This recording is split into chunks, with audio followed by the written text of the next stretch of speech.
Hello and welcome, you guys. Welcome back to the 1 in a Million channel. My name is Eunice Chan, and I am so excited to welcome you into part 2 of today's conversation.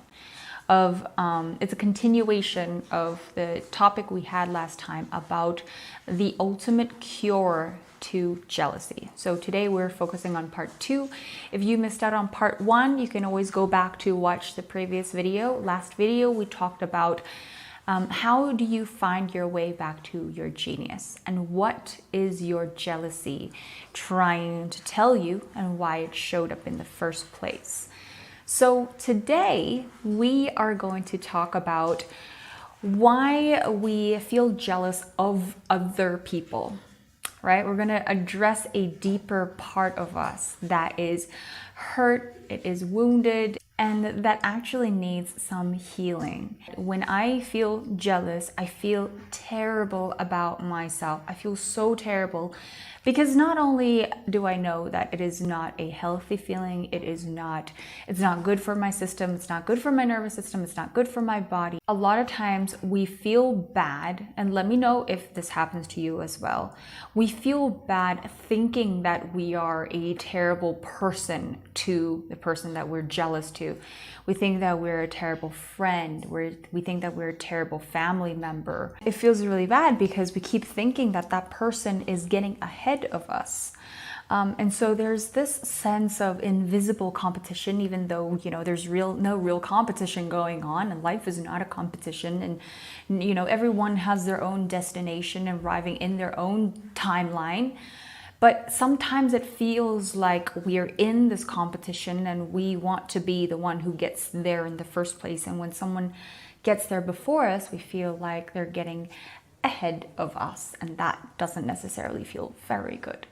And so the more you try not to think about that person that you're jealous of, the more you end up thinking about it, the more you feel bad that you keep thinking about it. We start thinking, thoughts like, how did they get there sooner than I did? I did the same thing, but I couldn't get there sooner.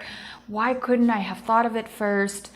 That could have been me if I tried. That could have been me, usually is the thought. And I want to let you know that if you're beating yourself up and you feel terrible about yourself as a person, as a friend, as a family member, and you feel bad, that you feel jealous, I want to let you know that your jealousy doesn't happen because you're a terrible person. It doesn't happen because you're bitter. It doesn't happen because you're unsupportive. It doesn't happen because you're a bad person. But Eunice, jealousy feels so bad. It makes me feel so bad to see the other person so happy, and it makes me so miserable, and it makes me miserable that I'm not happy about the person. Why can't I be happy, and why can't I celebrate for my friends, and why can't I celebrate for my family? Why can't I be happy for them? Yeah, and I feel bad, not only because I don't have the thing that I want, but more because I'm in a close proximity with a person who has the thing that I want and I don't have it, because now that person's joy and their happiness and their success and their celebration highlights the fact that I don't have it. It highlights my pain of what I'm feeling inside. It highlights my misery. And so now I feel even worse than not having it in the first place, because this person highlights the pain that I am feeling on the inside. So this is exactly why we want to dive into the conversation, because this is the second layer of jealousy, which shows up as a relationship wound.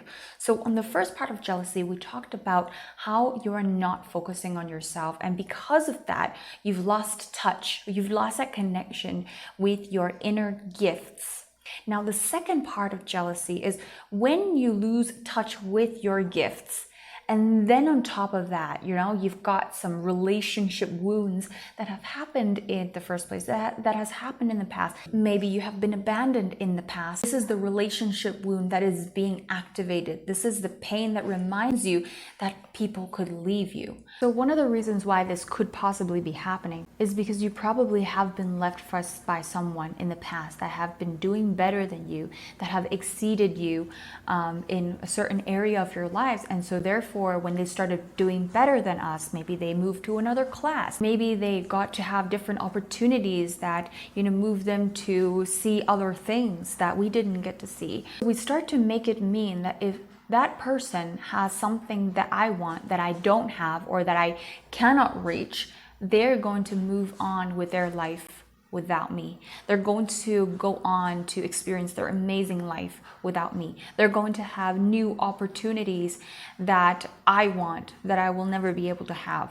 And so this causes a deep, deep sense of resentment, because it implies the feeling of being abandoned, of being left behind.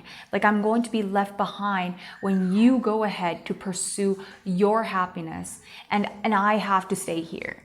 So it implies two different things. Either that I have to deal with the discomfort of being left behind, right? Or I have to work twice as hard.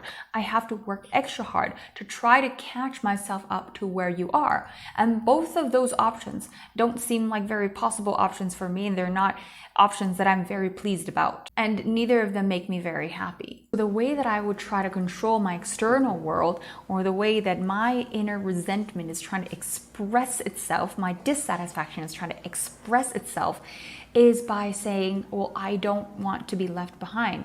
So if you could only, right? So this is me giving up my power.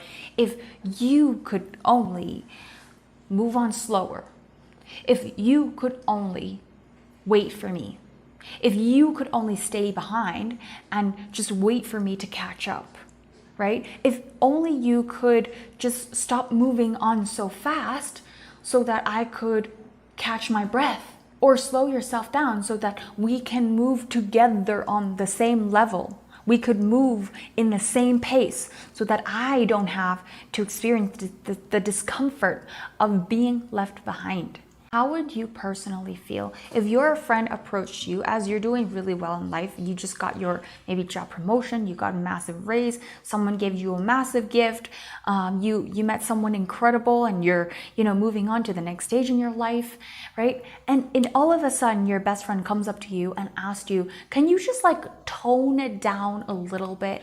Can you just tone down your happiness a little bit? You're too happy in front of me. Or you're moving on too fast. You're too successful. Why are you trying to get ahead so fast? Or they got upset with you because you decided to go on with the things that you want in your life. Can you imagine how that feels to be on the receiving end of that? That feels pretty awful. And I asked myself that question, and I discovered there's a deep part of myself that I want to relinquish this feeling forever. I no longer ever want to feel jealous of my friends. I no longer want I no longer want to feel jealous of my peers. I no longer want to feel any kind of resentment and bad feeling for somebody else's celebration and success, because I want to feel happy that they're doing well. So I asked myself, what if I could heal that part of myself? What if I could soothe that frightened part of me? What if I could just reach in and talk to my inner child and let her know that it is going to be okay? What if we could learn to be as happy for other people as I want them to be happy for me while I celebrate my success, right? Wouldn't that be so amazing? What if the more successful people became, and the more happy they became in their life, and the more satisfied they became in their life, the more that is evidence for me that I could achieve the same, and that I could have the same things, or even better. It means that this is evidence that I could create this kind of life, if not even more. So what do? How do we go about this? We heal. We have to heal. And until we decide to heal ourselves, until we decide to face these inner demons, until we decide to sit down with ourselves and deal with the discomfort that, yes, maybe we have been abandoned in the past, but what if we stopped abandoning ourselves? What if we decided to sit with ourselves and be in the discomfort and actually explore our gifts? What if we decided to give the attention back to ourselves? We decided to give the love back to ourselves. We sit down and soothe ourselves, comfort ourselves, and then we are also the same person to lift ourselves up. What if we become the kind of person to save us? To unlock our own gifts again, to show ourselves, hey, you know what? You've also got something amazing going on. You've also got an entire life waiting ahead of you. You've also got some amazing gifts that you can tap into and become our own savior.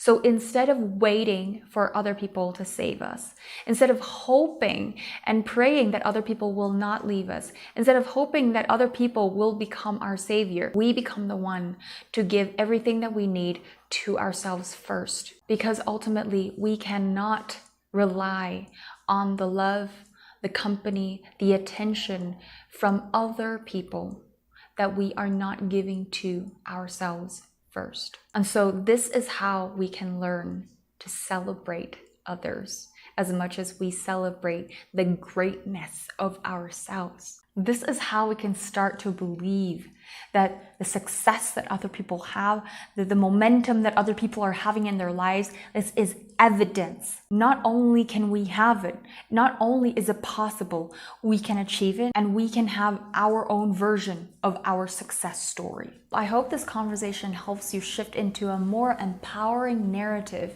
so that you can have more empowering relationships, not only with other people, but a more empowering relationship that you can have with yourself, one that you can support yourself, one that you never have to be afraid to be abandoned, because you no longer have to experience this kind of jealousy when you start to feel the separation between you and other people, because you have such a strong foundational relationship with you and yourself. And so this is the chance for you to be here for yourself. This is the chance for you to turn it around once and for all, to really put jealousy behind you. If you enjoyed this video, please let me know in the comments, and also give me some love. Let me know that you loved it. And with that said, thank you so much for tuning in, and I will be seeing you guys in the next video.